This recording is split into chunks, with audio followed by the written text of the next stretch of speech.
ஏங்க, நாளைக்கு அப்பா கோவில் போறாருல, நம்மளும் போவோமா? நாளைக்கு சாயந்தரம் சீக்கிரம் வர முடியுமா உங்களால? இல்ல நான் மட்டும் போயிட்டு வரட்டுமா? ஏய், நான் பேசிக்கிட்டு இருக்கிற போனவே பார்த்துட்டு இருந்தீங்கன்னா அப்புறம் என்ன?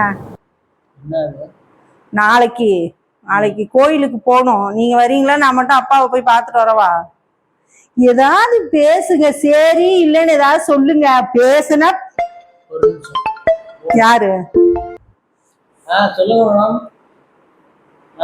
Okay madam, okay madam. சரி சரி சரிங்க மேடம், சரிங்க மேடம், பண்ணிக்கலாம் மேடம். சரிங்க மேடம், ஓகே ஓகே சரி சரி சரி ஓகே மேடம், தேங்க்யூ. நல்லா பேசுறீங்க. ஏன்? இல்ல நல்லா பேசுறீங்களே. நல்லா தான் பேசுறேன். நல்லாதான் பேசுறீங்க. என்கிட்ட பேசுனா மட்டும் வாய் அப்படியே கமுக்குன்னு மூடி இருக்கும். மத்தவங்கள்ட்ட பேசுனா மட்டும் வாய்க்குள்ள அப்படியே பூசணிக்காய் வச்ச மாதிரி அப்படியே சிரிக்கிறீங்களே, அதுதான் கேட்டேன்.